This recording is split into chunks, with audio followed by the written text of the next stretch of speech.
I've got a bit of an issue. I don't know if anybody else has had this same issue with the tongue jack on my trailer.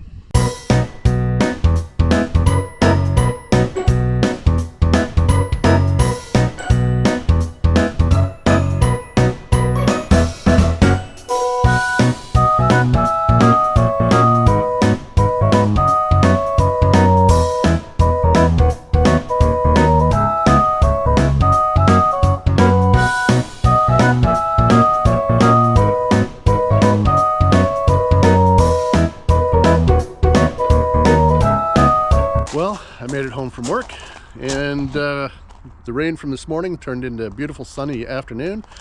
And what I want to talk to you now about is another extended warranty issue, which worked out fantastic, saved us $550. The issue was with our tongue jack. One time we were traveling about a month and a half ago, and we came into the home park, our main base, and we clipped the bottom of the tongue jack on a speed bump. And I had checked it, well, I did my walk around probably about an hour and a half from home, or from home base, and everything was fine. But it had lowered itself roughly 10 inches in that hour and a half of driving home. We can't figure out why it happened. My last trip, I actually put a ratchet strap around it to hold it up to make sure it doesn't drop down. And this trip, I didn't do that, and it has not moved. And what the issue is when you're lowering it, I don't know if you can see it. Yeah, you can there. It starts to spin. Whether I'm pulling it up or putting it down, it spins.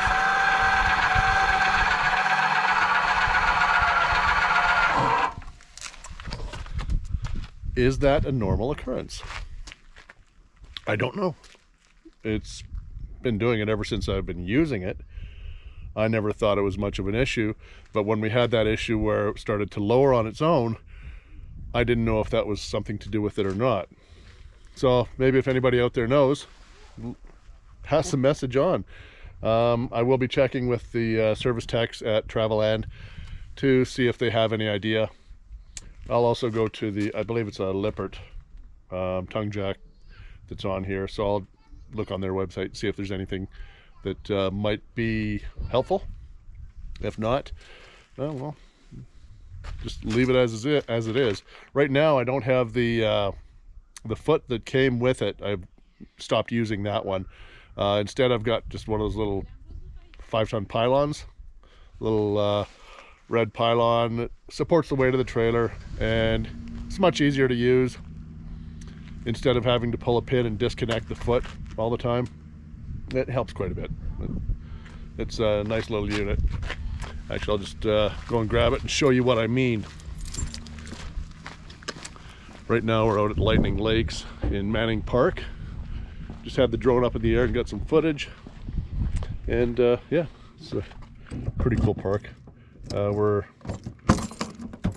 near the end of September, so it's a little chilly. We're sitting around 12-14 degrees Celsius, so it's not too bad. And this is what I had in mind. This is what I use for under the tongue jack now. Instead of the foot that comes with the bottom of the tongue jack that you have to pull a pin to release it. I don't know if you have to detach that, but I always have. And then I found this pylon. It's much easier to deal with. Plus, it's about 6 inches taller than the foot that came with it. And then I use a block if it's any further of a drop. So it's not a big deal. Anyways, I'll try and find that out about the spinning of the tongue jack. If anybody else has any ideas, throw it in the comments down below. Let us all know. I'm sure every bit of knowledge helps.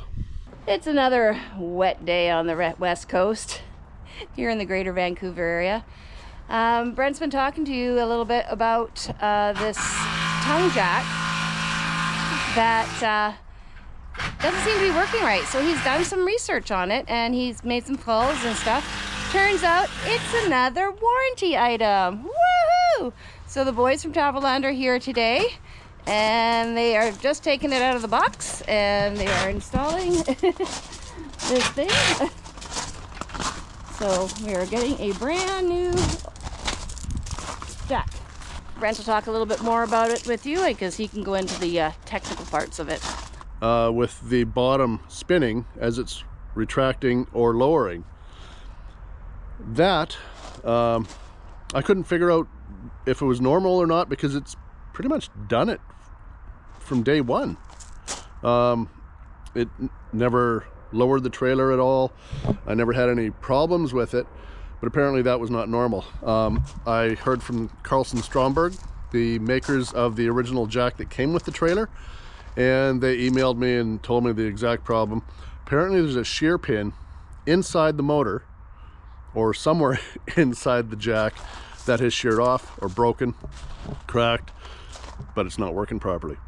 So I called Traveland. We do have extended warranty, which is a bonus. And we had the guys here today, and Miriam filled a little bit, and this is our new jack. This one was made by Lippert, but I have no issues with Lippert compared to Carlson Stromberg. They're both quality units. I like it. That's got a little light on the front, so I've got that. A little bit different than what I was used to, but it's the same premise.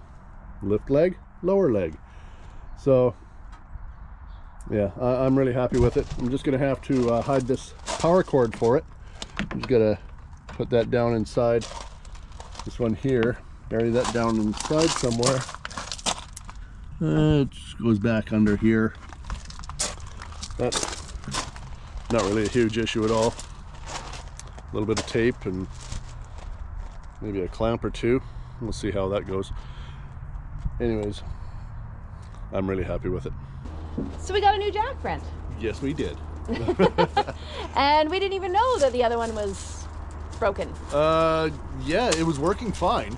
The spindle or the leg was spinning as it was retracting or extending. And I thought it was a Lippert originally, and I contacted them and they said, no, that's not one of ours. Turns out it was a Stromberg Carlson. And they said, yeah, that's a problem. Get it changed. And we called Traveland and they took care of it. Yeah, so we got another warranty item, which we're going to talk about our warranty in another episode. Extended warranty, actually. Yes.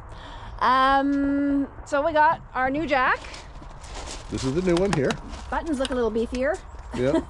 The lights are in a different spot. Does it have a thingy level on it? No, it doesn't. No. But this is the removable cap for the manual crank for manually cranking it down. Okay, Wrigley's eating something. I have no idea where Bailey ended up. Anyways, She's behind us. That is all I wanted to share with you this week. Give us a thumbs up if you like what you see. Don't forget to subscribe. And ring that bell for notifications. Bye-bye for now.